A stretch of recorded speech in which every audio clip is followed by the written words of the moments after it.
Hi, welcome back to my channel. In this video, I wanted to do a little 2023 planning since the year is almost over, which is crazy. I'll be moving into a new journal soon, into that notebook therapy one right there from the Golden Hour collection. So in December, if you watched my December plan with me video, I created a spread called 2023 migration, and that's where I wanted to plan my color scheme, which spreads I want to keep, add, or remove, and some of the layouts that I wanted to create. I kind of just did this video on the fly, so some of my layouts don't look amazing for some of the things that I drew out, but I wanted to put something a little together before I post my 2023 bullet journal setup.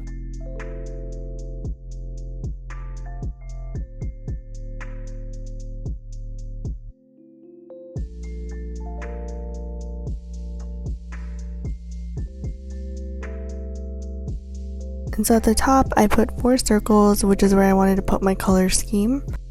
I ended up using these 3 Archer and Olive acrylograph pens. It's the navy, the light lavender, and this light orange color, as well as a light pink Tombow dual brush pen. And so I just filled out the circles. You'll actually see that I kind of struggled using the light orange acrylograph pen in this video, and I replaced it temporarily with a Tombow marker. I don't know if my orange one dried out or I need to wet the nib or something, but instead I think I'm going to replace it with a light pink acrylograph pen. So in my setup, the colors will look slightly different. And I might replace a Tombow with a zebra pen midliner. Then I moved on to the different sections where I wanted to take kind of an audit of the current spreads that I used this year for my yearly setup, and which ones that I realistically wanted to keep, get rid of, and stuff that I wanted to add that I think will be useful moving forward, and some spreads that I've seen.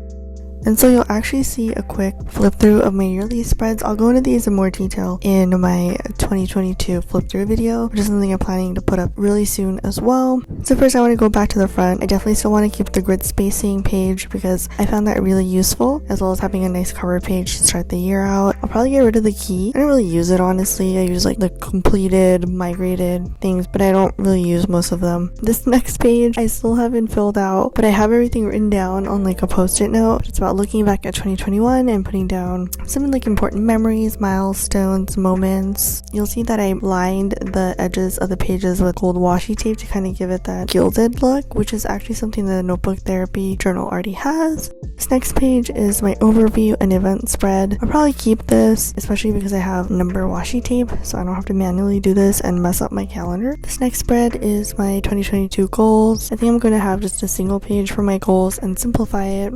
Next are my blog trackers, which I found really helpful. A lot of this is actually just for my food blog. Other spread is the when did I last do certain tasks. I like the idea of the spread, but I don't know it's very useful. I'd probably just use my Google Calendar in the future and just put monthly reminders. I think that's easier. Next I have this to watch spread and watched spread. For the watched, I realized that I've been putting them on my monthly spreads. Next is my TBR list. I do have a whole list of books that I do want to read. I've just had that whole list on a Pinterest board. I'll include the list next year and actually write it out. And then my goal was to read 22 books in 2022. The other side is the books I read list, so I've been compiling which ones I've been reading. And this spread is going to be a book stat spread, which I haven't done because I'm obviously not going to fill it out until the end of the year. Next is my playlist spread. So I have been keeping a note. You'll see I had that post-it note right there of which songs that I feel like I've been listening to throughout the year. My other spread is a wish list spread and packages. I didn't find the package list very useful. And this is my idea spread for like things for my blog, but I think ultimately any blog stuff I'm going to do digitally. Then I had a trip spread of like places I wanted to go to, as well as like food and coffee shops that I wanted to check out.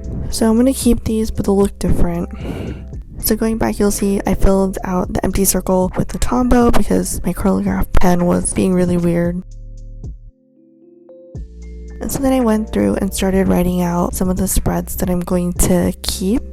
So a lot of them are basic ones that I've been including over the past few years, and ones that are actually, a few of them were new ones. The ones that I'm going to leave are like the when did I last spread, my TV show movies to watch and what I watched, my wish list, packages, blog ideas, and I debated about the books in 2022, which would be books of 2023. I think I'm going to keep that one. And so for new ones, I'm going to have period tracker because that's helpful to look visually for me, but I'm going to make it just like a separate piece of paper that I can put into the pocket of the notebook, so it's not just like awkwardly next to a book spread or something. A couple other ones I'm going to add are basically separating some of the food related stuff, like having a coffee page, a boba page, food I want to try in my city, and some sites that I want to see.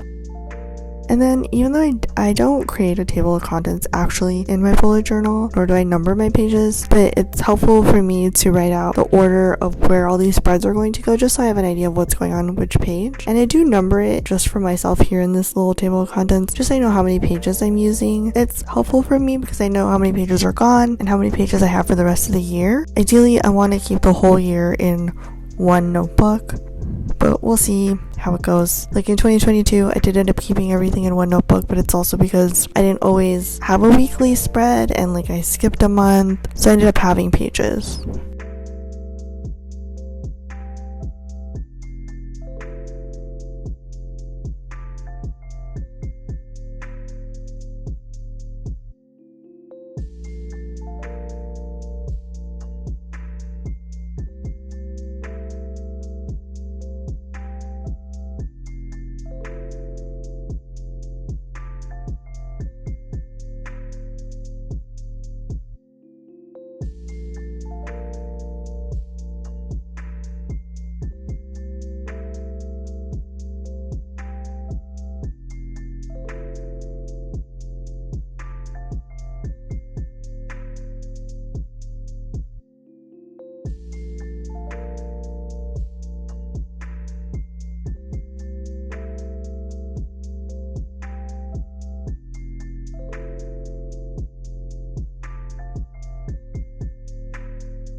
And next, I wanted to draw out some of the layouts for some of the pages, just so I have kind of a rough idea of where I want to place things and how I want to decorate the page. You'll see that these are super basic because I don't know why I didn't go through inspo and like where some of my older spreads to get an idea of how I wanted to create some of these. So some of these are super basic. I'd probably do a better job planning that next in the future, but you can see kind of like a very vague preview of what some of the spreads are going to look like. And I noted which pages I wanted to put like stickers or collaging or washi tapes on.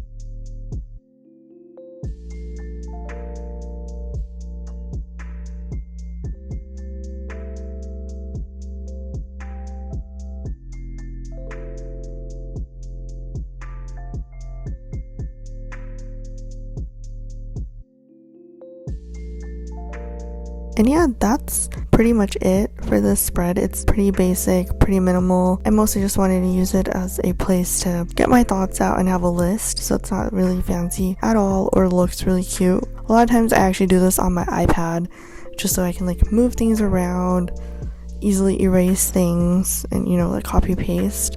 So that's kind of like what I'm doing here, except I did it on actual paper with pen.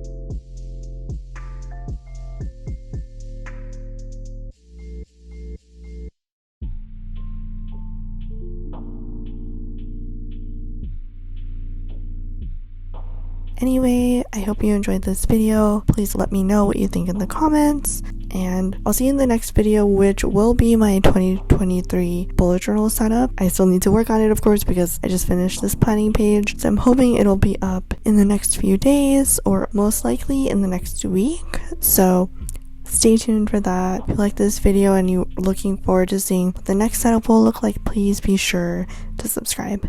Thanks.